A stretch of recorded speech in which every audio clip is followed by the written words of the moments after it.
মুসল্লিয়ান কেরাম, আমরা শাবান মাসের একেবারে শেষ পর্যায়ে, শাবান মাসের শেষ জুমায় আমরা উপনীত হয়েছি। শাবান মাস যদি 29 হয় তাহলে হয়তো আগামীকাল আমরা তারাবিহের নামাজ পড়ব ইনশাআল্লাহ। যেহেতু রমজান আমাদের একেবারেই এত কাছে, মাত্র একদিনের ব্যবধান, যদি 29 হয় তো আল্লাহ রাব্বুল আলামিন আমাদেরকে রমজানুল মুবারক পর্যন্ত বাঁচিয়ে রাখছেন।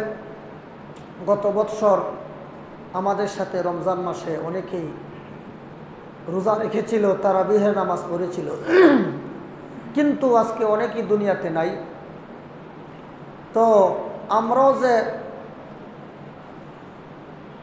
আগামী বৎসর আরও এক বছর বেঁচে থাকবো এর কোনো নিশ্চয়তা নেই। এই জন্য একজন মুমিনের দায়িত্ব হলো তার জীবনের প্রতিটা মুহূর্তকে সুবর্ণ সুযোগ মনে করা। একজন মুমিন তার প্রতিটা মুহূর্তকে মূল্যবান মনে করা। একজন মুমিনের জীবনে 1 মিনিটের জন্যেও আল্লাহ তাকে ছুটি দেয় নাই। আমরা অফিস করি, কেউ 6 ঘন্টা, কেউ 8 ঘন্টা। তো এই 8 ঘন্টা আমরা ডিউটি করা লাগে, কিন্তু একজন মুমিন সে সারা জীবন আল্লাহর ডিউটি পালন করতে হয়। মুমিনের জীবনে কোনো ছুটি নাই। আল্লাহ বলেন, ওয়া'বুদ রাব্বাকা হাত্তা ইয়াতিয়াকাল ইয়াকিন। হে রাসূল, আপনি আপনার ইন্তেকালের আগ পর্যন্ত আপনি আপনার রবের গোলামি করেন। তাহলে আমরা কতদিন আল্লাহর গোলামি করব? যতদিন আমরা দুনিয়াতে বেঁচে থাকি। তাহলে আমাদের জীবনে কোনো ছুটি নাই। প্রতিটা মুহূর্ত আল্লাহর হুকুম অনুযায়ী আমাদেরকে চলতে হবে। মুআজ্জিজ হাজিরিন, আমরা যদি মনে করি যে আমি তো 5 ওয়াক্ত নামাজ পড়লাম, এখানেই শেষ, না, আপনার এখানে শেষ হয় নাই, আরও অনেক কাজ আছে। আপনি সারা দিন কিভাবে কাটাবেন এটাও আল্লাহর হুকুম মতে কাটাতে হবে, নবীর তরিকা মতো কাটাতে হবে। রাত কিভাবে কাটাবেন সেটাও আল্লাহর হুকুম, নবীর তরিকা মতো কাটাতে হবে। নামাজ পড়লেন, আপনার ডিউটি শেষ না, এখন মন মতো চলবেন না, এই সুযোগ আল্লাহ আমাকে আপনাকে দেন। তো এই কথা পরিষ্কার, একজন মুমিনের জীবনে কোনো ছুটি নাই। মুমিনের ছুটি হলো মরার পরে। যখন মরণ হয়ে যাবে তখন আপনার ছুটি, আবাদুল আবাদ, আপনি ছুটিতে থাকবেন, পেনশনে থাকবেন, কোনো টেনশন নাই আপনার। মুআজ্জিজ হাজিরিন, এজন্য আমরা যতদিন দুনিয়াতে বেঁচে থাকবো ততদিন পর্যন্ত আমরা আল্লাহর গোলামিতে আমাদের সময়টাকে নিয়োজিত রাখব। তো আল্লাহ রাব্বুল আলামিন আমাদেরকে বড় নিয়ামত দান করেছেন। সবচেয়ে বড় নিয়ামতের নাম হলো ঈমান। দুনিয়াতে অনেক নিয়ামত প্রাপ্ত হয়ে থাকি আমরা। কেউ দুনিয়াতে সুন্দর চেহারা, এটাও একটা নিয়ামত। অর্থ সম্পদ, এটাও একটা নিয়ামত। গায়ে শক্তি আছে, এটাও একটা নিয়ামত। তারপর ইজ্জত সম্মান, এগুলো একটা নিয়ামত। ঠিক মতো আপনি খাইতে পারেন, সব ধরনের খাবার খেতে পারেন, এটাও একটা নিয়ামত। কিন্তু সবচেয়ে বড় নিয়ামতের নাম হলো ঈমান, হেদায়েত। যার ঈমান নাই সে প্রকৃতপক্ষে মূল নিয়ামত থেকে সে বঞ্চিত হয়ে গেল। এই জন্য ঈমানের মতো নিয়ামত আমাদেরকে দান করছেন। তো ঈমান আনার পাশাপাশি যেই কাজগুলো আমাদের, সেগুলো হলো আমল। ঈমান এবং আমল। আপনি বিদেশে যাবেন, পৃথিবীর সবচেয়ে উন্নত এবং ক্ষমতাধর রাষ্ট্র আমেরিকা, যাইতে চাইলে পাসপোর্ট লাগবে আপনার। পাসপোর্ট করছেন তো ভিসা লাগবে, টিকিট লাগবে। তো শুধু আপনার পাসপোর্ট আছে, পাসপোর্ট তো সবারই আছে, পাসপোর্ট থাকলেই তো আর বিদেশ যাওয়া যায় না। পাসপোর্ট করছেন, করার পরে যদি বলেন যে আমি এখন আমেরিকা যাবো, ফ্রান্স চলে যাব, না, হবে না। পাসপোর্টের সাথে কোন দেশে যাবেন সে দেশের ভিসা লাগবে। আবার কোন বিমানে যাবেন, এমিরেটস এয়ারলাইন্স নাকি কুয়েত এয়ারলাইন্স নাকি কাতার এয়ারলাইন্সে যাবেন, কোন এয়ারলাইন্সে যাবেন সেই এয়ারলাইন্সের টিকিট কাটতে হবে। টিকিট কাটার পরই শেষ না, আপনি বিমানবন্দরে গিয়ে ইমিগ্রেশনের যত কাজ আছে শেষ করে মানে নিয়ম অনুপাতে আপনাকে গিয়ে বিমানের সিটে বসতে হবে। তাহলে বাংলাদেশ থেকে যদি আপনি বিদেশে যান তাহলে কত নিয়ম। 1 নম্বর পাসপোর্ট লাগবে, পাসপোর্ট না থাকলে কোনোভাবেই আপনি যেতে পারবেন না। তো ঠিক আমরা যে আল্লাহর তৈরি জান্নাতে যাব, যাওয়ার জন্য 1 নম্বর শর্ত হলো ঈমান, 2 নম্বর শর্ত হলো নেক আমল, 3 নম্বর শর্ত হলো নবীর তরিকা, 4 নম্বর শর্ত হলো সহিহ নিয়ত। ঈমান, নেক আমল, নবীর তরিকা, সহিহ নিয়ত। যেমনভাবে বিদেশ যাইতে হলে পাসপোর্ট লাগে, ভিসা লাগে, তারপর টিকিট লাগে, তারপর টিকিটের পরে একটা যানবাহন বিমান লাগে, তাই লেগে আপনি ঠিক মতো গিয়া আপনার কাঙ্ক্ষিত দেশে পৌঁছতে পারবেন। ঠিক তেমনিভাবে আমার আপনার কাঙ্ক্ষিত স্থানের নাম হলো জান্নাত। যদি যেতে চাই তাহলে অবশ্যই আমাদেরকে ঈমান, নেক আমল, নবীর তরিকা আর সহিহ নিয়ত, এই 4টা জিনিস লাগবে। এই 4 জিনিস ছাড়া কোনো মানুষ কোনোভাবেই আল্লাহর তৈরি জান্নাতে যেতে পারবে না। হুজুর ঈমান আছে, আমলও আছে, নবীর তরিকাও আছে, কিন্তু নিয়ত সহিহ না। নিয়ত সহিহ না হলে আপনি আমি কোনোভাবেই আল্লাহর তৈরি জান্নাতে যেতে পারবো না। তাহলে জান্নাতে যাওয়ার যে 4টা শর্ত, এর মধ্যে 2 নম্বরটা হলো আমল। তা আমল কি কি? আল্লাহ রাব্বুল আলামিন পবিত্র আল্লাহ রসুল জনাবে হযরত মুহাম্মদুর রাসূলুল্লাহ সাল্লাল্লাহু আলাইহি ওয়াসাল্লাম তিনি বলেন যে ইসলাম নামক যে তাবু, এই তাবুর জন্য 5টা খুঁটি আছে। এই 5টা খুঁটির উপরে ইসলাম দাঁড়িয়ে আছে। তো আমরা যেহেতু ইসলাম ধর্মের অনুসারী, আমরাও যদি আমাদের খুঁটিকে, আমাদের তাবুকে টিকায় রাখতে চাই, তো আমাদেরকে 5টা বিষয়ের উপর ঈমান আনতে হবে, 5টা বিষয়ের উপর আমল করতে হবে। এর মধ্যে 1 নম্বর হলো কালিমা, 2 নম্বর হলো নামাজ, 3 নম্বর হলো যাকাত, 4 নম্বর হজ, 5 নম্বর রমজান মাসে রোজা। তো আমরা আজকে রোজার একেবারে দ্বার প্রান্তে। আমি ইনশাল্লাহ আপনাদের সামনে এই রোজা নিয়ে কিছু কথা বলবো। আল্লাহ যেন আমাকে ইখলাসের সাথে বলার, আপনারা যারা শুনবেন আপনাদেরকে যেন মহান আল্লাহ আমলের নিয়তে শোনার তৌফিক দেন, আমিন। মুআজ্জাজ হাজিরিন, এই যে রোজা, এই রোজা আমাদের একেবারে কাছাকাছি। রোজার শব্দটা ফার্সি ভাষা, নামাজ শব্দটাও ফার্সি ভাষা, বেহেশত আর দুজক এগুলোও ফার্সি ভাষা। কোরআনের ভাষায় রোজা নয়, কোরআনের ভাষা হলো সৌম অথবা সিয়াম, সৌম অথবা সিয়াম, সৌম অথবা সিয়াম। হাদিসের মধ্যে সিয়াম এবং সৌমও আছে। আল্লাহর কোরআনে বলে কুতিবা আলাইকুমুস সিয়াম।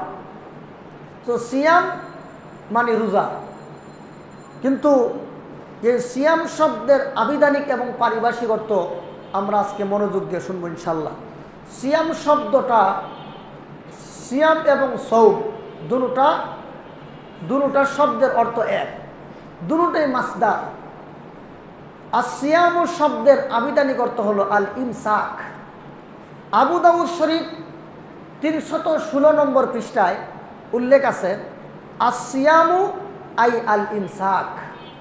ইমসাক শব্দের অর্থ হলো বিরত থাকা, বিরত থাকা। সৌম শব্দের, সিয়াম শব্দের আবিধানিক অর্থ হলো বিরত থাকা। মনোযোগ সহকারে কথাগুলো শুনবেন।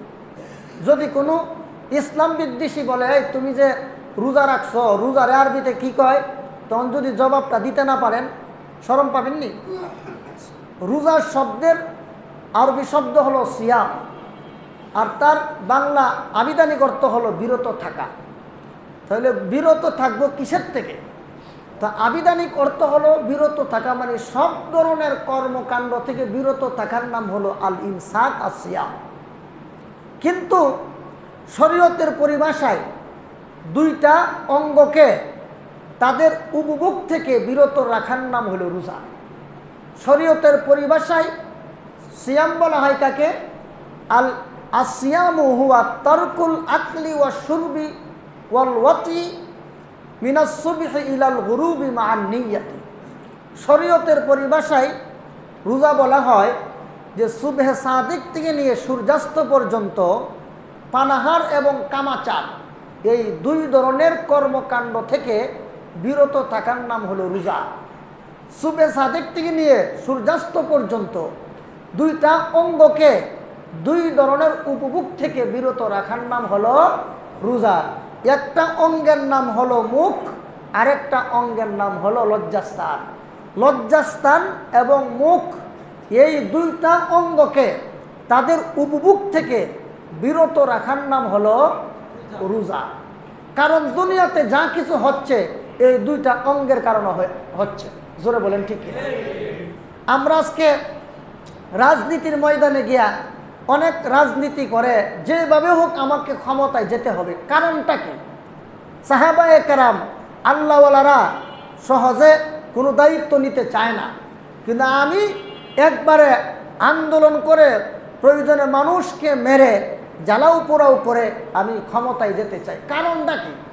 কারণটা হলো এই, আমি যদি একটা বড় কিছু হতে পারি তাহলে আমার ছোট ছোট কর্মীরা আমারে অনেক কিছু দিবে। হ্যাঁ, কেউ যদি কোনো কাজ করাইতে চায় আমারে অনেক কিছু দিবে, কর দিবে, ট্যাক্স দিবে, চাঁদা দিবে। তাহলে এতে করে আমার অর্থ সম্পদ বাড়বে। আর অর্থ সম্পদ বাড়লেই তো মুখ আর লজ্জাস্থানকে অপাত্রে ব্যবহার করা যায়। জোরে কোন ঠিক কিনা? দুনিয়াতে যা হচ্ছে সব এই দুইটা অঙ্গের কারণে হচ্ছে। খাওয়ার জন্য এই যে ডাকাতি, চিন্তায়, রাহাজানি, এগুলো কেন? ওটা খাওয়ার জন্য, একটু জন্য বেশি ভালো ভালো খাইতে পারে এই জন্য। তারপর মানুষ বাংলাদেশ থেকে ইউরোপে চলে যায় এত রিস্ক নিয়ে। হ্যাঁ, সমুদ্র পথ পাড়ি দিয়ে কেন যায়? এর একমাত্র কারণ, ইউরোপ যদি যাইতে পারে তাহলে তার ইনকাম ভালো হবে, তার সুন্দর ভবিষ্যৎ, সুন্দর কেরিয়ার গড়ার যে একটা তার স্বপ্ন ছিল এটা সম্ভব হবে। এজন্য মানুষ জীবনের রিস্ক নিয়ে বিভিন্ন দেশে চলে যায়। কেন? তার মুখটাকে, মুখের যে এই মুখ যে খেতে চায় ওইটার চাহিদা পুরা করার জন্য। তারপর এই যে দর্শন, ইফটিজিং যা হচ্ছে এইগুলো একমাত্র লজ্জাস্থানের চাহিদার কারণে। তো কেউ যদি রমজান মাসে এই দুইটা অঙ্গকে তাদের কামনা বাসনা থেকে বিরত রাখতে পারে একটা মাস, তাহলে রমজানের পরে বাকি 11 মাস সে দুনিয়ার যাবতীয় অপকর্ম থেকে নিজেকে হেফাজত করতে পারবে। 1 মাস ট্রেনিং গ্রহণ করলে বাকি 11 মাস সে নিজেকে নিয়ন্ত্রণ রাখতে পারবে। এজন্য রমজানের, এজন্য রোজাকে বলা হয় বিরত থাকা। বিরত থাকা মানে দুই ধরনের কর্মকাণ্ড থেকে নিজেকে দূরে রাখা। একটা হলো জবানের মুখ, এই মুখটাকে বিরত রাখা। 2 নম্বর হলো লজ্জাস্থানকে বিরত রাখা। তাহলে আমরা কি বুঝলাম? রোজা কাকে বলে? রোজা বলা হয় স্বাভাবিকভাবে সব ধরনের কর্মকাণ্ড থেকে বিরত থাকার নাম হলো রোজা। কিন্তু শরীয়তের পরিভাষায় রোজা বলা হয় সুবে সাদিক থেকে নিয়ে সূর্যাস্ত পর্যন্ত দুইটা অঙ্গকে দুই ধরনের উপভোগ থেকে বিরত রাখা। একটা অঙ্গের নাম হলো মুখ, আর একটা অঙ্গের নাম হলো লজ্জাস্থান। এই রোজা কয় প্রকার? আমরা যে রোজা রোজা বলি, রোজা কত প্রকার? রোজা মোট 7 প্রকার। রোজা কয় প্রকার? 7 প্রকার। 1 নম্বর হলো ফরজ রোজা। কি রোজা? ফরজ রোজা। যেমন ধরেন রমজান মাসে যে রোজা, এটা ফরজ। রমজান মাসে রোজা কি বলেন? ফরজ। আপনি রাখতে পারলেন না, আদায় করতে পারলেন না, পরবর্তীতে কাজা আদায় করাও কি ফরজ? কথা বুঝেন নাই? রমজান মাসের রোজা রাখা ফরজ। কেউ যদি কোনো কারণে অসুস্থ বা কোনো কারণে সে রোজা রাখতে পারলো না, তাহলে পরবর্তীতে ওই কাজা রোজাটাও আদায় করা কি ফরজ। তাহলে পরিষ্কার হয়ে গেল রমজানে রোজা রাখা ফরজ। 2 নম্বর ওয়াজিব রোজা। 2 নম্বর কি রোজা? ওয়াজিব রোজা। যেমন আপনি মান্যত করলেন যে আল্লাহ যদি আমার অমুক আশাটা পুরা করে তাহলে আমি এই আগামী মাসে 2টা রোজা রাখবো। এই যে মান্যত করছেন না, এটা হলো আপনার জন্য ওয়াজিব। তাহলে ফরজ রোজা, ওয়াজিব রোজা। 3 নম্বর মাসনুন সুন্নত রোজা। যেমন ধরেন আশুরার রোজা। আশুরার রোজা বুঝেন না? মুহররমের 10 তারিখ, এটা হলো আশুরার রোজা, এটা হলো সুন্নত মাসনুন। তারপরে নফল, এরপরে হলো আপনার নফল রোজা। নফল রোজা আপনি যে কোনো সময় আপনি রাখলেন। মাসনুন রোজার মধ্যে আবার এটাও আছে, প্রত্যেক নফল রোজার মধ্যে আবার এটাও আছে যে রাসূল করিম সাল্লাল্লাহু আলাইহি ওয়াসাল্লাম প্রত্যেক আরবি মাসের 3 দিন রোজা রাখতেন। এই রোজাগুলোকে আইয়ামে বীজের রোজা বলে। অর্থাৎ প্রত্যেক আরবি মাসের 13, 14, 15, 13, 14, 15 এই প্রত্যেক আরবি মাসের এই দিনগুলোতে রাসূল রোজা রাখতেন। এটাও কি এই নফল রোজার অন্তর্ভুক্ত। তারপরে রাসূল প্রতি সোমবারে রোজা রাখতেন। কটা গেল? 4টা। ফরজ রোজা, ওয়াজিব রোজা, সুন্নত রোজা, তারপরে কি নফল রোজা। কটা হইল? 4টা। এরপর আপনার এক ধরনের রোজা আছে মাকরুহ। এক ধরনের রোজা কি মাকরুহ। যেমন আপনি শুধু আশুরা রোজা রাখলেন 10 তারিখ, কিন্তু সুন্নত কি হয়তো একদিন আগে একটা রাখবেন আর না হয় আরেকদিন পরে আরেকটা রাখবেন। কেন? রাসূল করিম সাল্লাল্লাহু আলাইহি ওয়াসাল্লাম বলেন ইহুদিরা আশুরার 10 তারিখ রোজা রাখে, কিন্তু আমার উম্মত এবং আমরা হয়তো একদিন আগে একটা রাখবো আর না হয় একদিন পর আরেকটা, 2টা রাখবো। কারণ যদি একটা রাখি তাহলে ইহুদিদের সাথে আমাদের একটা সামঞ্জস্য হয়ে যায়। রাসূল বলেন খালিফুল ইয়াহুদা ওয়ান নাসারা, ও আমার উম্মতেরা তোমরা ইহুদি এবং খ্রিস্টানদের বিরোধিতা করো। এখন আপনি শুধু 10 তারিখ রাখলেন, তাহলে ইহুদিদের বিরোধিতা হইল না সামঞ্জস্য হইল? সামঞ্জস্য হইল। এই জন্য একদিন আগে রাখবেন, না পারলে পরে আরেকদিন, 2টা মিলে রাখবেন। কথা বুঝছেন? এরপরে আরেক ধরনের রোজা হলো যে আপনার যে মাকরুহে তাহরিম, মাকরুহে তাহরিমি। যেমন ঈদের দিন রোজা রাখা জায়েজ নাই। ঈদের দিন রোজা রাখা জায়েজ না। আপনি এত বড় মুসল্লি আর এত বড় রোজাদার, ঈদের দিন আপনি বাদ দেন না, ঈদের দিনও বাদ দেন না। না, এই ধরনের ঈদের দিন এবং আইয়ামে তাশরিকের দিনগুলোতে রোজা রাখা মাকরুহে তাহরিম। কিন্তু এই যদি কেউ রাখে এটা তার জন্য বৈধ হবে না, কারণ এই দিনগুলো আল্লাহর পক্ষ থেকে মেহমানদারি। মুআজ্জাজ হাজিরিন, তাহলে আমরা যে বললাম যে রোজা এর অর্থ হলো বিরত থাকা। এই রোজা শুধু আমাদের উপর আল্লাহ ওয়াজিব করছেন বা ফরজ করছেন তা নয়, বরং মহান আল্লাহ জাল্লা শানুহু অতীতের উম্মতের উপরও আল্লাহ রোজা ফরজ করছেন। অতীতের উম্মতের উপর আল্লাহ কি করছেন? রোজা ফরজ করছেন। যেমন হযরত মরিয়ম আলাইহাস সালাম, উনার উপর আল্লাহ রোজা ফরজ করছেন। কিভাবে? তো উনি রোজাটা উনার যুগে রোজা ছিল, তখনকার সময় রোজা ছিল যে একেবারে চুপচাপ থাকা, মানে কথা না বলে চুপ থাকা, তখনকার সময় রোজা ছিল। আবার ভিন্ন ধর্ম আছে, এরা রোজা রাখে কি শুধু সবজি খায়, কোনো মাছ খায় না, গোশত খায় না, তো এরা শুধু সবজি খায়। তো সবজি খায়, এটা রোজার নাম, এটা রোজার নামে তামসা,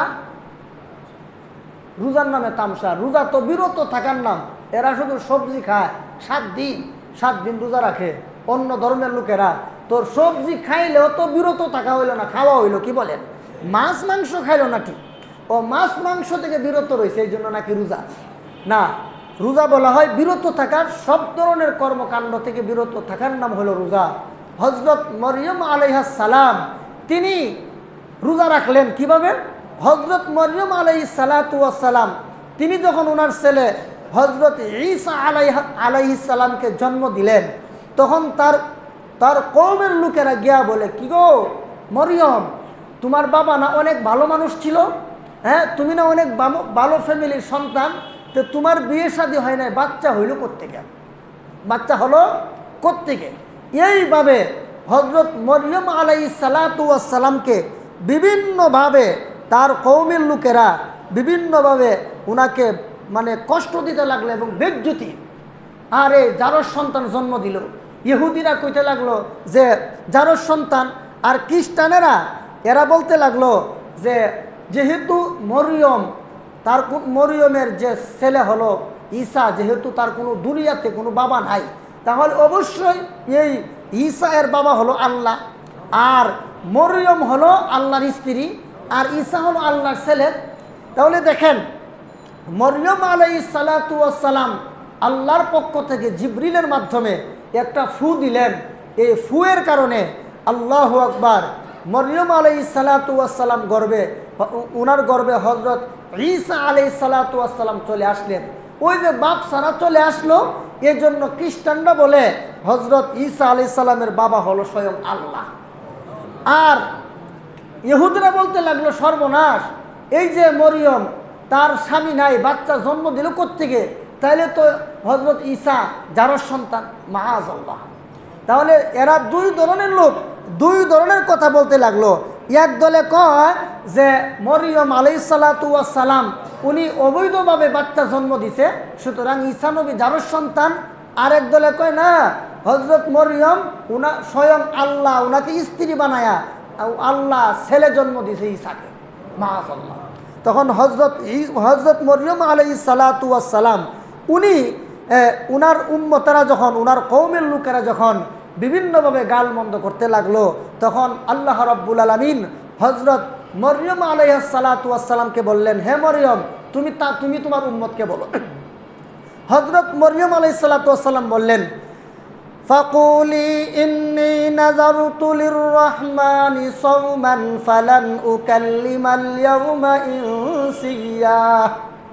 এই আমার কওমের লোকেরা, আল্লাহ তাআলা বলেন, হে মরিয়ম তুমি বলো, ইন্নী নাযারতু লিররহমানি সাওমা, আমি আমার দয়ালু আল্লাহর নামে রোজা রাখছি, ফালান উকাল্লিমাল ইয়াওমা, আমি কিছুতেই আজকে কাহারোর সাথে কথা বলবো না।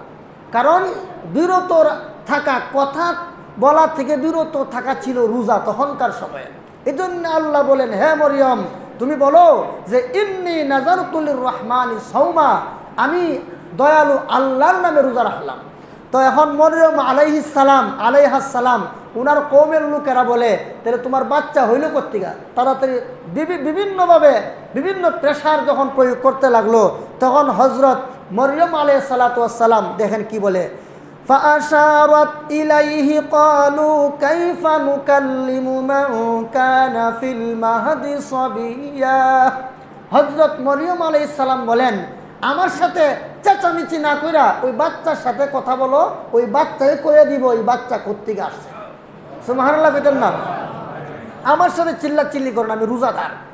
এখন এরা কয়, ক্বালু কাইফা নুকাল্লিমু মান কানা ফিল মাহদি সাবিয়্যা। আরে মরিয়ম তুমি যে বলো বাচ্চার সাথে কথা কমু, বাচ্চা তো কোলের শিশু, সে তো কথা বলতে জানে না, তো কেন তার সাথে কিভাবে কথা বলবো? তখন আল্লাহ রাব্বুল আলামিন ওই শিশু বাচ্চার জবান খুলে দিয়েছেন। শিশু বাচ্চার জবান কেমনে খুলে? এরপরে দেখেন হযরত ঈসা আলাইহিস সালাম কি বলে, ক্বালা ইন্নী আবদুল্লাহি আতানিয়াল কিতাবা ওয়া জাআলানি নাবিয়্যা। হযরত ঈসা আলাইহিস সালাম বলেন, আমি আল্লাহর বান্দা, আতানিয়াল কিতাবা ওয়া জাআলানি নাবিয়্যা, আল্লাহ আমাকে কিতাব দান করছেন এবং নবী হিসেবে পাঠাইছেন। জোরে কোন সুবহানাল্লাহ। কথা বুঝছেন? শুধু তা না, ওয়াজআলানি মুবারাকান আইনামা কুনতু ওয়া আওসানি বিস-সালাতি ওয়াজ-যাকাহ ওয়াজ-যাকাতি মা দুমতু হাইয়্যা।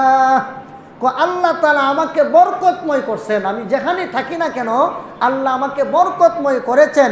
শুধু তা নয়, ওয়া আওসানি বিস-সালাহ, আল্লাহ আমাকে গুরুত্বপূর্ণভাবে আল্লাহ আমাকে নির্দেশ দিয়েছেন নামাজ পড়ার জন্য, ওয়াজ-যাকাতি এবং যাকাত আদায় করার জন্য। তাহলে নামাজ শুধু আমাদের উপর না, ঈসা নবীর উপরও নামাজ ছিল। আজকে ফজরের নামাজে আমরা 5 কাতার মুসল্লি ছিলাম, আর অন্যান্য দিন 3 কাতার। আজকে শুক্রবার হিসেবে 5 কাতার। তারপর আপনারা এখানে যারা আসছেন, আপনারা কয়জন আছেন যে ফজর নামাজ পড়ছেন? কয়জন আছেন?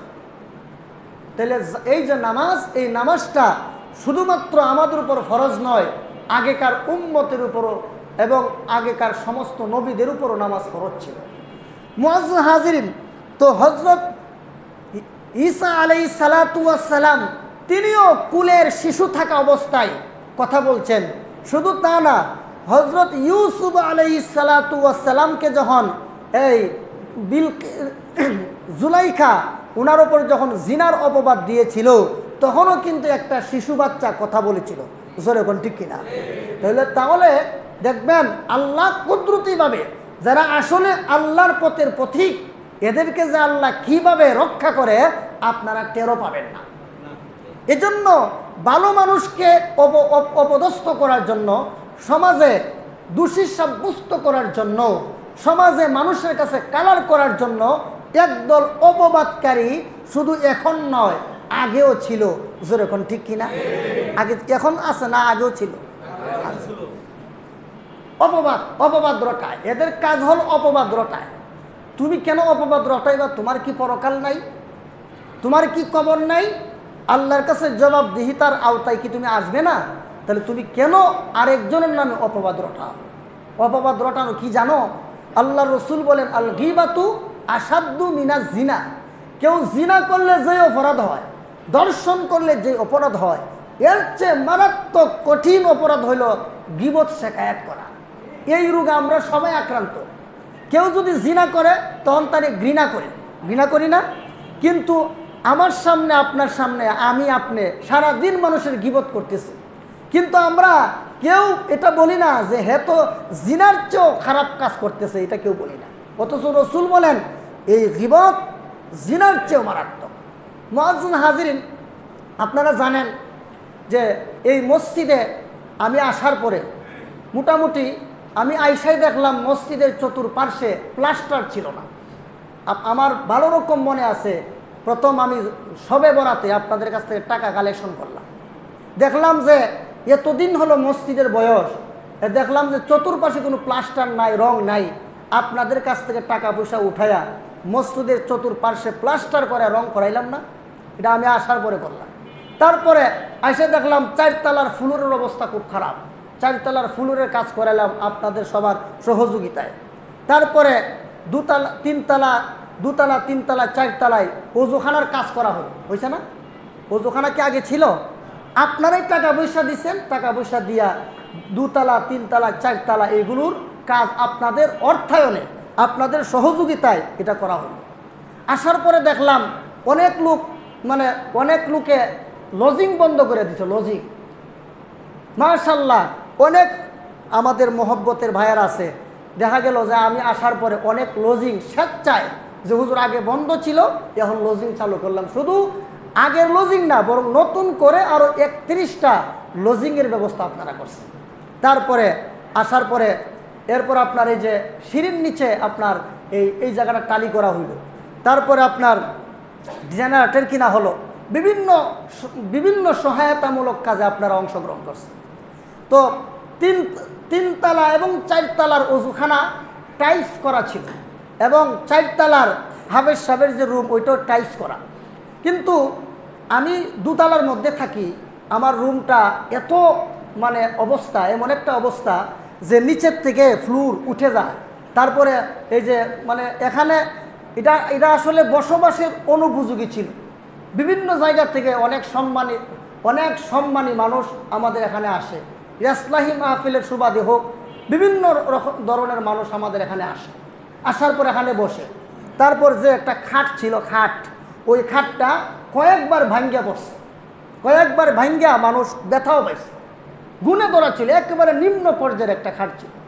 তারপরে ভাবলাম যে 2 তলার ওজুখানার সামনের জায়গাটা যে বিশ্রী দেখা যায়, এই 2 তলার ওজুখানা সহ আমি যেই রুমের ভিতরে থাকি এই রুমটা টালি করা দরকার।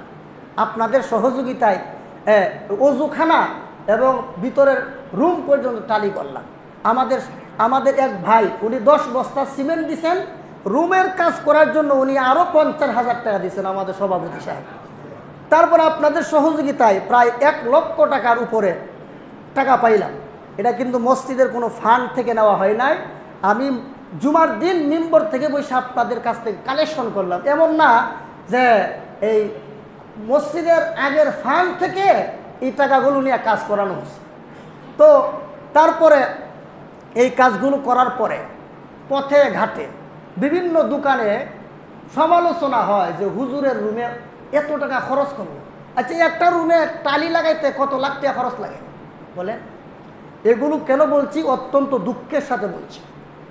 সব কাজ করার পরে এরপরে আমার রুমের কাজ করা হলো, এগুলো আপনারা সবার জানা থাকা দরকার। এরপরে এত দামি খাট কিনা লাগে। একটা খাট কত মিয়া? আপনি মুসল্লি, আপনার বাসায় 1 লাখ 1.5 লাখ টাকার খাট আছে, একজন আলেম কি 20-22 হাজার টাকার খাটে শুনতে পারে না? হ্যাঁ, আপনারা একজন আলেমরে কি সম্মান দেন? সবাই না। কেন বলছি? এটা বলার কারণ হইল আপনাদের কাছে যদি কেউ এই সমস্ত কথাবার্তা বলে, আপনারা যেন সমুচিত জবাবটা দিতে পারেন। আপনারা কি মনে করেন আলেম ওলামারা ফহিনীর মতো থাকবো, নিচে ঘুমাইব? আমি ওই নরসিংদী এক জায়গায় ইমামতি করার জন্য গেছি, গিয়া দেখি খাট নাই, আমারে দিছে ফুলুরের শোয়ানির লেগে। আমি বলছি এই ফুলুরের শুমু, তাইলে আপনি আমারে বলে যে হুজুর বিদেশে দেখছি হ্যাঁ ফুলুরে অনেক বড় বড় শেখেরাও ঘুমায়। আমি বলছি যে আপনার বাসায় কি খাটে ঘুমান না নাকি ফ্লোরে ঘুমান? আমি তো খাটে ঘুমাই। তা আপনি আমার মুসল্লি, আপনি খাটে ঘুমাইতে পারলে আমি আপনার ইমাম হয়ে নামাজে থাকি আপনার সামনে, আমি কি নিচে ঘুমামু? এটা কি আপনার বিবেকে এই কথাই বললো? তারপর দেখা গেল আমি বলছি 1 সপ্তাহের ভিতরে যদি খাট আয়না না দেন তাহলে আমি ইমামতি করব না, কারণ আমি এই বেজ্জুতি হইয়া ইমামতি করতে চাই না। পরে ঠিকই আমার সুন্দর রুম টুম করে খাট মাট করে দিল। এখনও আমি আসার পরে যারা ছিল এরা এখন খুব আরামায় এসে আসে। এতদিন পর্যন্ত রুমটা ঠিক করা হয় না, কিন্তু আমি আসার পরে আপনাদের কাছ থেকে আমার মহব্বতে আপনারা দিছেন এবং ওজুখানা করলাম। তো আপনার জলে কেন আপনি কত দিছেন? হ্যাঁ, দুঃখের সাথে কথাটা বললাম, এটা প্রাসঙ্গিক কথা। মুআজ্জিন হাজিরিন, অপবাদ রটাবেন না, অপবাদ রটানো এটা ভালো কাজ নয়। জবানটাকে হেফাজত করেন। মুআজ্জিন হাজিরিন, সব ধরনের কর্মকাণ্ড থেকে বিরত থাকার নাম অভিধানে রোজা, কিন্তু 2টা বিশেষ অঙ্গের বিরত থাকার নাম হলো শরীয়তের পরিভাষায় রোজা। একটা হলো লজ্জাস্থানের হেফাজত, আরেকটা হলো জবানের হেফাজত। এই 2টা অঙ্গকে যদি কেউ হেফাজত করে তাহলে তার রোজা হবে। এজন্য হযরত মরইম আলাইহিস সালাতু ওয়াস সালাম উনার জমানায় রোজা ছিল, তবে উনার জমানায় উনারা অনাহার থেকে রোজা রাখেন নাই। তখনকার সময়ে কথা বন্ধ রেখে রোজা রাখার সিস্টেম ছিল, কিন্তু উম্মতে মুহাম্মদের উপর আল্লাহ তাআলা এই রোজাকে ফরজ করেছেন ভিন্নভাবে। অর্থাৎ সুবে সাদিক নিয়ে সূর্যাস্ত পর্যন্ত কিছু খাইতে পারবেন না, স্ত্রীর সাথে মিলামেশা করতে পারবেন না। শুধু খাওয়া দাওয়া আর স্ত্রী মিলামেশা থেকে বিরত থাকার নাম রোজা নয়, বরং আরও অঙ্গ প্রত্যঙ্গের রোজা আছে, যেমন চোখের রোজা, মুখের রোজা, হাতের রোজা, কানের রোজা, বিভিন্ন অঙ্গ প্রত্যঙ্গের রোজা আছে। চোখের রোজা কি? আমি রমজান মাসে রোজা রেখে আমি কোনো অশ্লীল ছবি, অশ্লীল ভিডিও আমি এইগুলো দেখব না, তাহলে আমার রোজাটা প্রকৃত রোজা হবে। আমি রমজান মাসে রোজারত অবস্থায় আমার জবানটাকে আমি হেফাজত করব।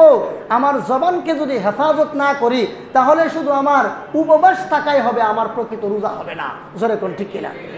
আজকে রমজান মাসে রোজা রাইখাও অনেক লোক দেখা যায় বিভিন্নভাবে গালাগালি করে, মিথ্যা কথা বলে, তারপরে ব্যবসা করে মিথ্যা কথা কয় যে আল্লাহর কসম খায় কই এত টাকা দিয়ে কিনছি, আসলে সে এত টাকাটা কিনে নাই। মিথ্যা তো বললো, আবার শপথ করলো। তাহলে এই ধরনের রোজার আল্লাহর কোনো মূল্য, আল্লাহর কাছে কোনো দাম নেই।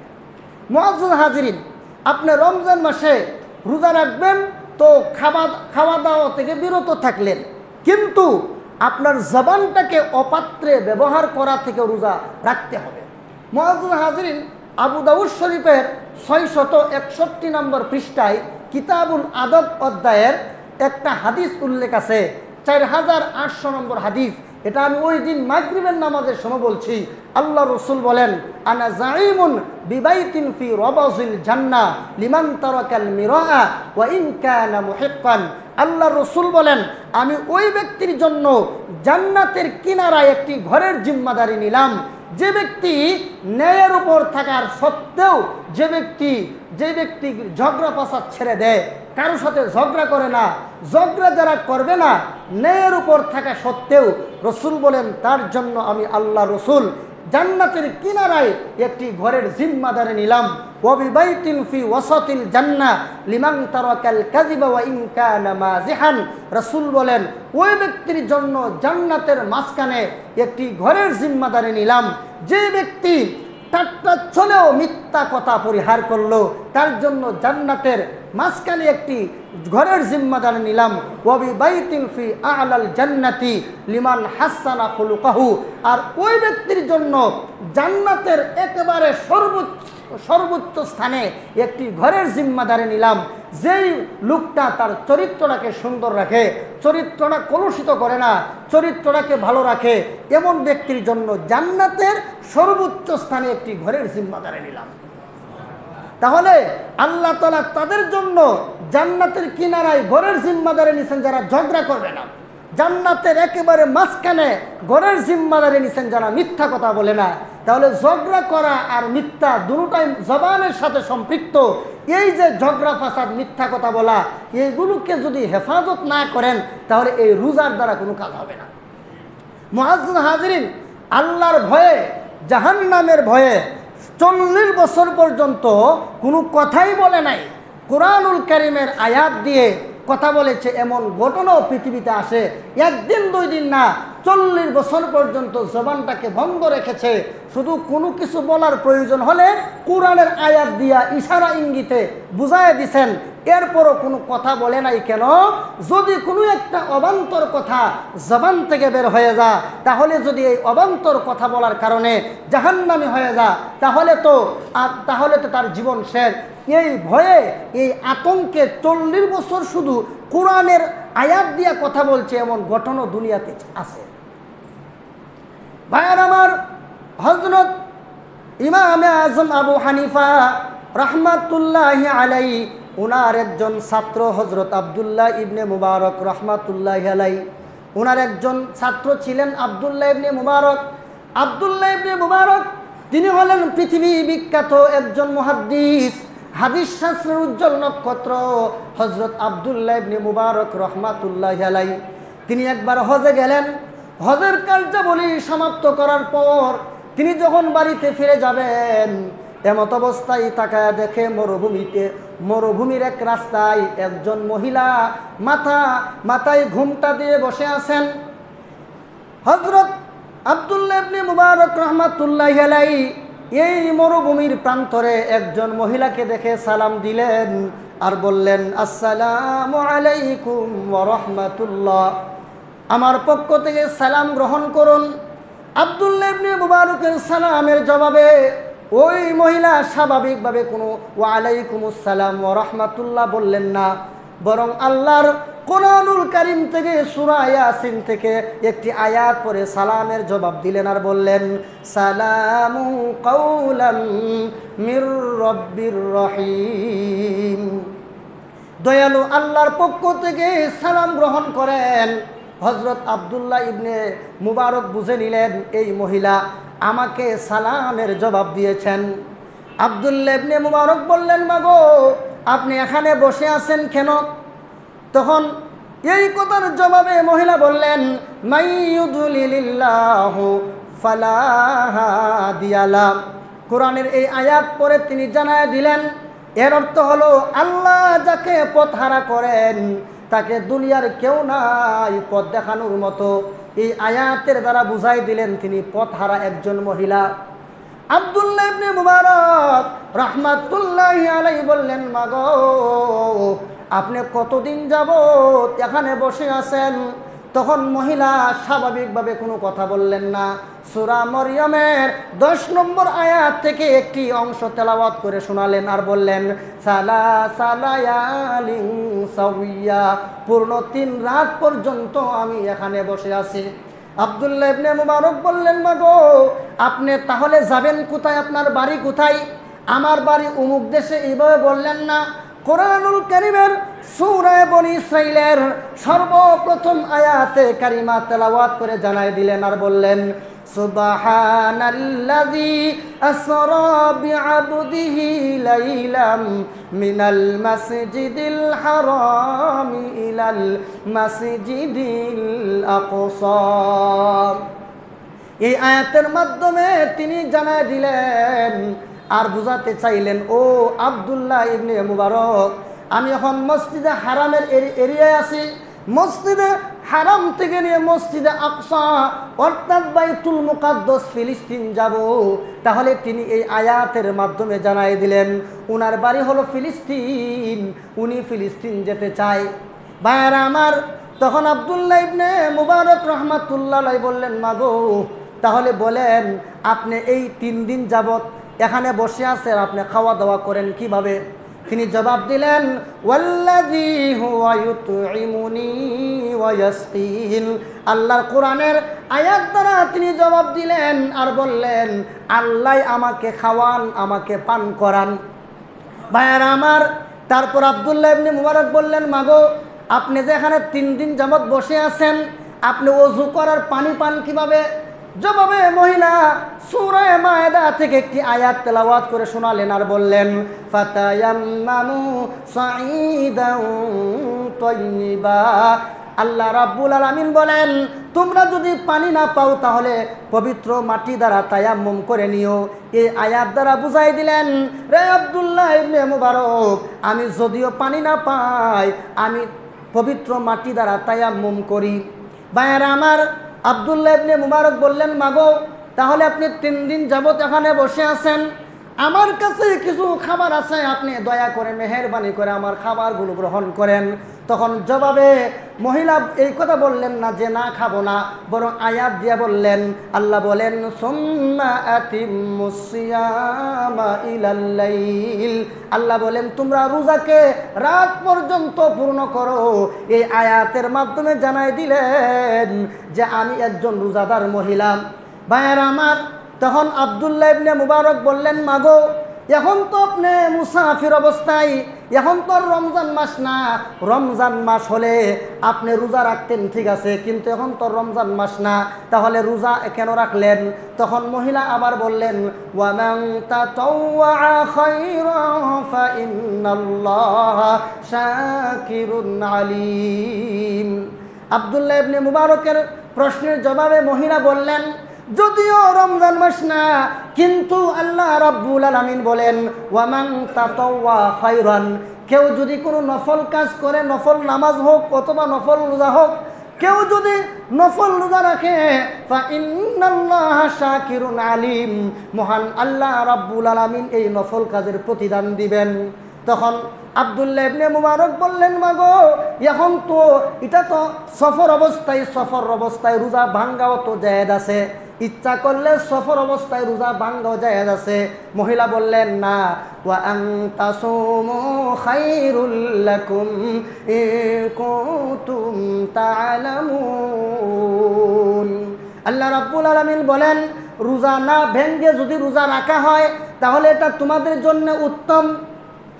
এই আয়াতের মাধ্যমে তিনি জানায় দিলেন, রমজান মাস না হলেও যদি সফর অবস্থায় যদি রোজা না ভেঙ্গে রোজা রাখা হয় তাহলে এটা উত্তম। এই জন্যে তিনি রোজা রাখলেন। ভাইয়েরা আমার, এই দীর্ঘ সময় আলাপ আলোচনা করার পরে আব্দুল্লাহ ইবনে মুবারক বললেন, মাগো তাহলে আপনি আমাদের মতো করে কেন কথা বলেন না, স্বাভাবিকভাবে কেন কথা বলেন না? তখনও তিনি স্বাভাবিকভাবে উত্তর দিলেন না। তখন তিনি বললেন, মা ইয়ালফিজু মিন কাউলিন ইল্লা লাদাইহি রাকিবুন আতীদ। এই আয়াতের মাধ্যমে জানাই দিলেন, এই আয়াতের অর্থ হলো দুনিয়ার মানুষ যে কথাই বলুক না কেন, ওই কথাটাকে লিপিবদ্ধ করে রাখার মতো ফেরেশতা আল্লাহ মোতায়েন করেছেন। এই আয়াতের মাধ্যমে জানাই দিলেন, আমি কেন স্বাভাবিকভাবে কথা বলি না? এই জন্য বলি না যে আমার পক্ষ থেকে যদি কোনো অস্বাভাবিক কথা বের হয়ে যায় তাহলে এটা আল্লাহর পক্ষ থেকে লিপিবদ্ধ করে রাখা হবে। ভাইয়েরা আমার, আব্দুল্লাহ ইবনে মুবারক বললেন, ও মা, তাহলে আপনি কি চান আপনাকে আপনার গন্তব্য পৌঁছায় দেই? আপনি কি চান? তখনও তিনি বললেন, না, হ্যাঁ, পৌঁছায় দাও।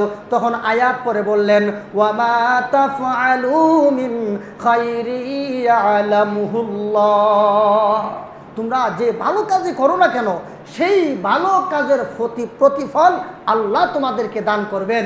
এটাও তিনি আয়াত দিয়ে বললেন। তারপর হযরত আব্দুল্লাহ ইবনে মুবারক রাহমাতুল্লাহি আলাইহি তিনি উনাকে উটের উপর উঠানোর জন্য উনার কাছে উট নিয়ে আসলেন আর বললেন, ও মা, আপনি উঠে উঠেন। তখন আব্দুল্লাহ ইবনে মুবারককে বললেন মহিলা, যে অনেক সময় রিকশায় বলেন অথবা গাড়িতে উঠলে মহিলারা বুরকা পরলেও অনেক সময় বুরকাটা একটু উপরে উঠে যাওয়ার সম্ভাবনা থাকে না? তো উনি ভাবলেন, যদিও আমি বৃদ্ধা মহিলা, উঠার সময় যদি আমার পা একটু দেখা যায়, এজন্য তিনি বলেন, ওয়াকুল্লিল মুমিনিনা ইয়াগুদ্দু মিন আবসারিহিম, সূরা নূরের এই আয়াত দ্বারা তিনি সতর্ক করলেন, ও দুনিয়ার মুমিন, তোমরা তোমাদের দৃষ্টিকে অবনত রাখো। তিনি আর এই কথা বললেন না যে আমার দিকে তাকায়ও না, বরং কোরআনের আয়াত দিয়ে সতর্ক করলেন যে, ও মুমিন, তোমরা তোমাদের দৃষ্টিকে অবনত রাখো। এখন এই মহিলার কথা শুনে হযরত আব্দুল্লাহ ইবনে মুবারক অন্যদিকে ফিরিলেন আর মহিলাকে উঠাইলেন।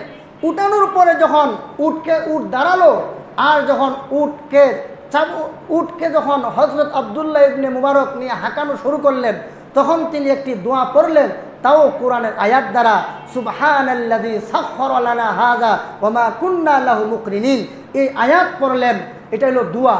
তারপর হযরত আব্দুল্লাহ ইবনে মুবারক রাহমাতুল্লাহি আলাইহি উটকে খুব দ্রুত গতিতে নিয়ে যাইতেছেন।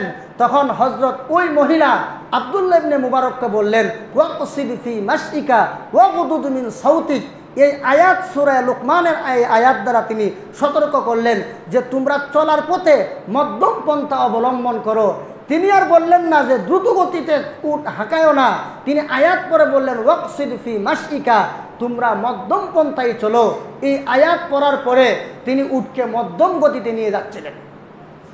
ভাইয়ের আমার, আব্দুল্লাহ ইবনে মুবারক উট হাঁকিয়ে নিয়ে যাচ্ছেন এবং কিছু আরবি শের কবিতা বলতে লাগলেন। তখন ওই মহিলা পবিত্র কুরআনুল কারীম থেকে একটি আয়াত পড়লেন আর বললেন, ফাকরাউ মা তায়াসসারা মিনাল কুরআন, হে দুনিয়ার মানুষ, তোমরা কুরআনুল কারীম থেকে যা সহজ হয় তাই তেলাওয়াত করো। এই আয়াতের মাধ্যমে জানাই দিলেন, ও আব্দুল্লাহ ইবনে মুবারক, এই আরবি কবিতা বলো না, পারলে আল্লাহর কোরআন থেকে তেলাওয়াত করো। ভাইয়ের আমার, তখন আব্দুল্লাহ ইবনে মুবারক একবারে চুপ হয়ে গেলেন। কিছুক্ষণ যাওয়ার পর আব্দুল্লাহ ইবনে মুবারক বললেন, মাগো, আপনি বলবেন কি, আপনি কোন গোত্রের মানুষ? তখন মহিলা কোনো কিছুর উত্তর না দিয়ে বললেন, ওয়ালা তাকফু মা লাইসা লাকা বিহি ইলম, যেই বিষয়ে তোমাদের জ্ঞান নাই সেই বিষয়ে জানার জন্য লেগে যেও না। তারপর হযরত আব্দুল্লাহ ইবনে মুবারক বললেন, মাগো, আপনার কাছে ক্ষমা প্রার্থী, কেন আমি জিজ্ঞেস করলাম? তখনও তিনি স্বাভাবিকভাবে উত্তর না দিয়ে সূরা ইউসুফ থেকে একটি আয়াত তেলাওয়াত করলেন আর বললেন, লা তাসরিবা আলাইকুমুল ইয়াউম, আজকের দিনে তোমাদের উপর আমার কোনো অভিযোগ নাই। ভাইয়েরা আমার, হযরত আব্দুল্লাহ ইবনে মুবারক মহিলাকে নিয়ে যাচ্ছেন। যেতে যেতে বহুদূর যাওয়ার পর দেখে একটি কাফেলা দেখা যায়। তখন মহিলাকে বললেন আব্দুল্লাহ ইবনে মুবারক, মাগো, এই যে কাফেলা, এই কাফেলার মধ্যে আপনার কে আছে বলুন তো দেখি। তিনি বললেন না যে আমার সন্তান আছে, বরং আল্লাহর কোরআনের আয়াত দিয়ে বললেন, আল মালু ওয়াল বানুনা জিনাতুল হায়াতিদ দুনিয়া। সূরা কাহফের এই আয়াত দ্বারা তিনি বুঝাই দিলেন, মাল এবং সন্তানাদি দুনিয়ার জীবনের সৌন্দর্য। এই আয়াত দিয়া বলে দিলেন, এই কাফেলার মধ্যে আমার সন্তান আছে। আব্দুল্লাহ ইবনে মুবারক তিনি আবার মনে মনে ভাবলেন, সব সন্তানের নাম তো আর কোরআনে থাকে না, এবার বুড়িকে আটকাবো ঠিকঠাক মতো। ভাইয়েরা আমার, তখন আব্দুল্লাহ ইবনে মুবারক তিনি বললেন, মাগো, এই কাফেলার মধ্যে যে আপনার সন্তান আছে তাদের নাম কি বলেন? তখন ওই মহিলা বললেন, ওয়াত্তাখাযাল্লাহু ইব্রাহিম খলিলা ওয়া কাল্লামাল্লাহু মূসা তাকলিমা ইয়া ইয়াহইয়া খুযিল কিতাবা বিকুওয়া। তিনটা আয়াতের তিনটা অংশ বিশেষের দ্বারা ওনার তিনটা সন্তানের কথা বলে দিলেন। একজন সন্তানের নাম ইব্রাহিম, আরেকজন সন্তানের নাম মুসা, আরেকজন সন্তানের নাম ইয়াহইয়া। তখন আব্দুল্লাহ ইবনে মুবারক এই মহিলাকে আর আটকাতে পারলেন না। আব্দুল্লাহ ইবনে মুবারক কাফেলের সামনে গেলেন। কাফেলের সামনে গিয়া জোরে জোরে চিল্লাইতে লাগলেন, ইয়া ইব্রাহিম, ইয়া মুসা, ইয়া ইয়াহইয়া। এই কথা শুনে কাফেলা থেকে পূর্ণিমার চাঁদের মতো সুন্দর তিনটা নৌজওয়ান দৌড়ে আসলো। এসে দেখলো তার মা। আল্লাহু আকবার, আল্লাহু আকবার। এই মার সঙ্গে তাদের দেখা হলো। দেখা সাক্ষাৎ হওয়ার পরে ওই মহিলা তার ছেলেদেরকে ডেকে বলল, তার ছেলেদেরকে কিছু অর্থ দিয়ে বলল, ফাবাসু আহাদাকুম বিওয়ারিকিকুম হাযিহি ইলাল মাদিনা। ভাইয়ার আমার, ওনার কাছ থেকে কিছু অর্থ বের করে সন্তানদেরকে লক্ষ্য করে সূরা কাহফের একটি আয়াত তেলাওয়াত করে শোনালেন আর বললেন, ফাবাসু আহাদাকুম বিওয়ারিকিকুম হাযিহি ইলাল মাদিনা ফালইয়ানজুর আইয়ুহা আসকা তাআমা। কিছু অর্থ বের করে দিয়ে বললেন, এই অর্থগুলো বাজারে নিয়ে যাও এবং সবচেয়ে ভালো খাবারগুলো নিয়ে আসো। ভাইয়ার আমার, এমনি এক সন্তান অর্থগুলো বাজারে নিয়ে বাজার থেকে কিছু খাবার নিয়ে আসলেন। যেই মাত্র খাবারগুলো নিয়ে আসলেন, সামনে রাখা হলো, তখনও তিনি মহিলা বলেন না আপনি খান। সূরা হাক্কা থেকে একটি আয়াত তেলাওয়াত করে শোনালেন আর বললেন, কুলু ওয়াশরাবু হানিআম বিমা আসলাফতুম ফিল আইয়ামিল খালিয়া। এই আয়াত দিয়ে বুঝাইতে চাইলেন, ও আব্দুল্লাহ ইবনে মুবারক, এই খাবারগুলো গ্রহণ করো। তখন আব্দুল্লাহ ইবনে মুবারক বললেন, আমি ততক্ষণ পর্যন্ত খাবো না যতক্ষণ পর্যন্ত এই রহস্য উন্মোচন না হবে। এই মহিলা কেন এইভাবে কোরআনুল কারীমের আয়াত দিয়া কথাবার্তা বলে? ভাইয়ের আমার, তখন মহিলার সন্তানেরা বলে, ও আব্দুল্লাহ ইবনে মুবারক শুনেন, কেন আমার মা এইভাবে কথা বলে জানেন? এটা তো একদিন দুই দিনের কথা না, 40 বছর পর্যন্ত আমাদের মা স্বাভাবিকভাবে কোনো কথা বলেন না। কেন জানেননি? ওনার জবান দিয়া যদি এমন কোনো কথা বের হয়ে যায় যেই কথার কারণে আমার আল্লাহ অসন্তুষ্ট হয়ে যায়, আল্লাহ যদি অসন্তুষ্ট হয়ে যায় তাহলে তার কপালে জাহান্নাম ছাড়া কিছু নাই।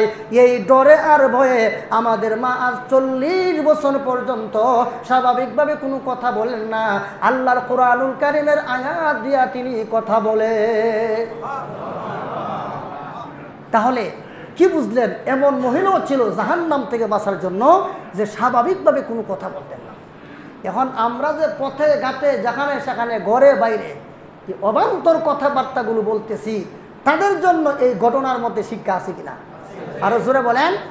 এই জন্য রমজান মাসে শুধু খাওয়ান থেকে জবানটাকে হেফাজত করব শুধু তা নয়, বরং অবান্তর কথা থেকে আমরা আমাদের জবানকে হেফাজত করব।